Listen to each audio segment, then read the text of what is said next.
പ്രധാന വാർത്തയിലേക്ക്. വയനാട് ദുരന്തം അതിതീവ്ര ദുരന്തമായി അംഗീകരിച്ചത് വഴി സംസ്ഥാന സർക്കാരിന് വിവിധതരം ധനസഹായത്തിന് അർഹതയുണ്ടെന്ന് ഹൈക്കോടതി.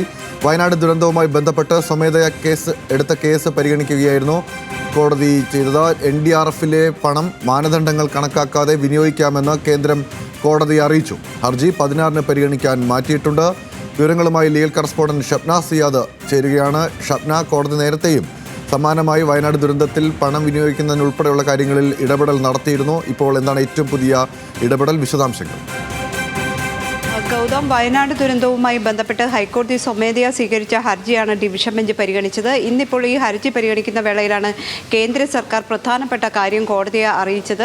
ഈ കേന്ദ്ര മാനദണ്ഡങ്ങൾ പ്രകാരം NDRFിലെ, അതായത് നാഷണൽ ഡിസാസ്റ്റർ റിലീഫ് ഫണ്ടിലെ പൈസ വിനിയോഗിക്കാൻ ബുദ്ധിമുട്ടുണ്ട് എന്ന് സംസ്ഥാന സർക്കാർ കഴിഞ്ഞ തവണ ഈ കേസ് വാദിക്കുമ്പോൾ കോടതിയിൽ അറിയിച്ചിരുന്നു.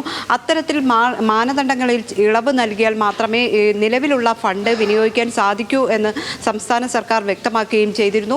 ഇന്നിപ്പോൾ കേന്ദ്രം അറിയിച്ചിട്ടുള്ളത് ഈ വയനാട് ദുരന്തത്തെ അതിതീവ്ര ദുരന്തമായി കേന്ദ്രം പ്രഖ്യാപിച്ചു കഴിഞ്ഞിരിക്കുന്നു. ഈ ഒരു സാഹചര്യത്തിൽ ഇത്തരത്തിലുള്ള മാനദണ്ഡങ്ങൾ കണക്കാക്കാതെ തന്നെ NDRFിലെ പണം വിനിയോഗിക്കാം എന്നുള്ളതാണ്. അതോടുകൂടി NDRFിൽ ഇനി ബാക്കിയുള്ള 120 കോടി രൂപ മാനദണ്ഡങ്ങൾ കണക്കാക്കാതെ തന്നെ വിനിയോഗിക്കാം എന്നതാണ് ഏറ്റവും പുതിയ ആശ്വാസം. സംസ്ഥാന സർക്കാരിനെ സംബന്ധിച്ച് ഈ പണം കേന്ദ്രത്തിൻ്റെ മാർഗനിർദ്ദേശങ്ങൾ അല്ലെങ്കിൽ മാനദണ്ഡങ്ങൾ ഇനി ഇത് വിനിയോഗിക്കുന്നതിൽ പാലിക്കേണ്ടതില്ല. മാനദണ്ഡങ്ങൾ പ്രകാരം കൃത്യമായി വയനാടിന് മാത്രമായി NDRFിലെ പണം വിനിയോഗിക്കാനോ അല്ലെങ്കിൽ ഒരു പ്രത്യേക ആവശ്യത്തിന് വേണ്ടി മാത്രമായി പണം വിനിയോഗിക്കാൻ സാധ്യമായിരുന്നില്ല. അത്തരത്തിലുള്ള മാനദണ്ഡങ്ങൾ വലിയ വെല്ലുവിളിയായി സർക്കാരിന് മുന്നിൽ നിന്നിരുന്നു. പുനരധിവാസം അടക്കമുള്ള കാര്യങ്ങളിൽ വലിയ പ്രതിസന്ധിയായിരുന്നു ഇത്തരത്തിലുള്ള കേന്ദ്ര മാനദണ്ഡങ്ങൾ. ഇതിലാണ് ഇപ്പോൾ ഇളവ് അനുവദിക്കാം എന്ന് കേന്ദ്രം കോടതിയെ അറിയിച്ചിട്ടുള്ളത്.